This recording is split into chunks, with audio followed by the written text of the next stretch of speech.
Бұл қанішер 19 жыл ішінде Ресейдің Иркутск облысында 136 қыз-келіншекті айуандықпен өлтірген. Көбінесе құрбандарын зорлап, артынша балталайтын болған. Құрбандары 16 мен 40 жас аралығында. Қанішердің аты жөні Михаил Попков, милиция лейтенанты. Құрбандарының ізіне әрдайым бір әдіспен түсетін. Милиция формасын киіп, қызметтік көлігімен көшелерді аралайтын. Сөйтіп такси тоқтатып тұрған келіншектерге апарып тастауды ұсынатын болған. Ал келіншектердің сақшыдан жамандық күтпегені түсінікті.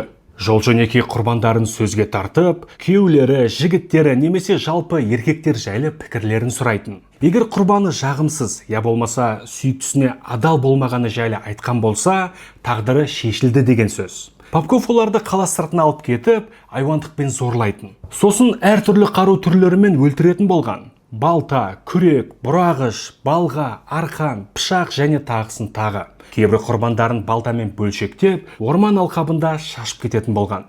Мәйіттер әртүрлі әдіспен өлтірілгендіктен, тергеушілер бұл қылмыстарды бір адам жасады деп ойламады. Сондықтан Попков 20 жылға жуық алаңсыз ғұмыр кешіп келген. Бірақ 2012 жылы сот медициналық сараптама жаңа деңгейге өсіп, ДНК талдамасы енгізілді. Нәтижесінде табылған мәйіттер қайта шолынып, бәрінен дерлік бір адамның ұрығы анықталған.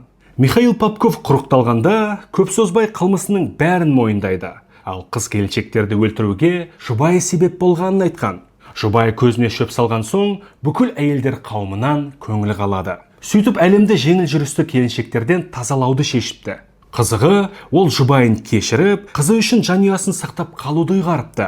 Нәтижесінде Попков 1992 мен 2011 жылдар аралығында 136 адамды өлтіргенін мойындайды. Бірақ тергеушілер тек 86 қылмысты дәлелдей алды.